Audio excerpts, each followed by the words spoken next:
नमस्कार, जय श्री महाकाल।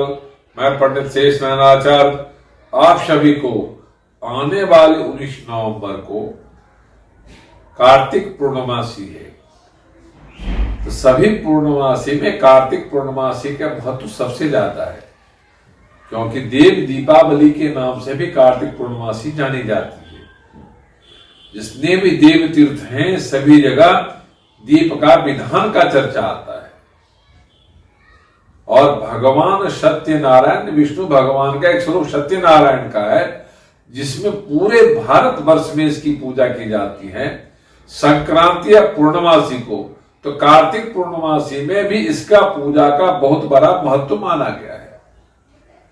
इस तरह से कार्तिक में भगवान विष्णु और सत्यनारायण की पूजा और गंगा और नदी में स्नान और साथ में फल वस्त्र अन्नादि का दान, साथ में सभी जगह दीप जलाने का विधान शास्त्र का संबद्ध है।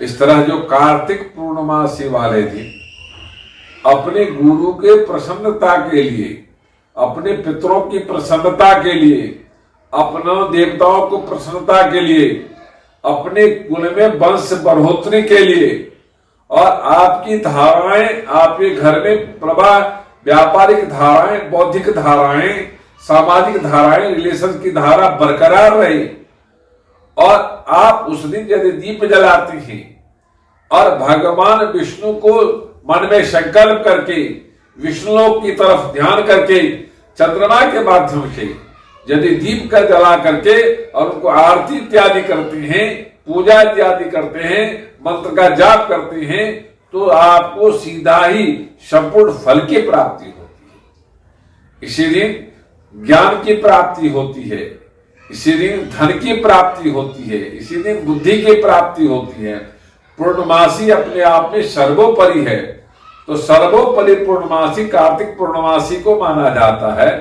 जो लोग स्नान कर लेते हैं, पूरे महीने स्नान नहीं कर सकते और कार्तिक दोष समाप्त करना चाहते हैं, तो पूर्णमासी वाले दिन यदि स्नान कर लेते हैं तो सारे दोषों से मुक्त हो जाते हैं।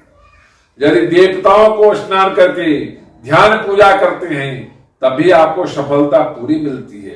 यदि स्नान ध्यान करके पितरों के नाम कुछ दान धर्म करते हैं तो भी पितृ उस दिन संतुष्ट होते हैं।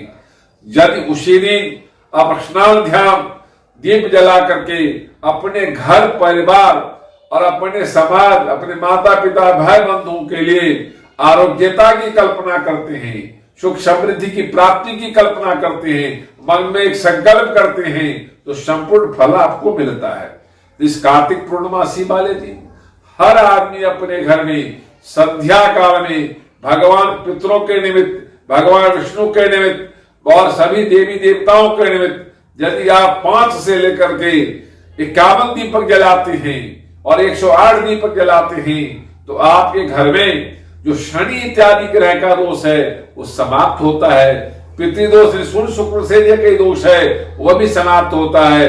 जो राहु दोष है वो भी समाप्त होता है। जो कार्तिक जरना दोष है वो भी समाप्त होता है। यदि संपूर्ण दोष से मुक्ति चाहते हैं, स्नान ध्यान पूजा और भगवान विष्णु की आराधना, मंत्र का जाप, वेद मंत्र का श्रवण या वेद मंत्र का पाठ, पुराण का श्रवण या पुराण का पाठ, शास्त्र का श्रवण या शास्त्र का पाठ करते सुनते सुनाते हैं, भगवान विष्णु के नमो भगवते वासुदेवाय नमः का मंत्र जाप करते हैं, सत्यनारायण भगवान की आरती उतारते हैं, भगवान विष्णु की आरती उतारते हैं, हाथ में पुष्पादि फलादि सपिष्ठान आदि लेकर के उन पे चढ़ाते हैं और ध्यान करते हैं और उसी प्रसाद को यदि आप ग्रहण करते हैं तो सभी दुख दरिद्राओं को समाप्त करने में आपके शरीर में एक पॉजिटिव ऊर्जा आता है जो सभी दोष को समाप्त करने में सहायक सिद्ध होता है। ये वीडियो यदि आपको अच्छा लगा हो लाइक करना, सब्सक्राइब करना, शेयर करना ना भूले। ओम शांति।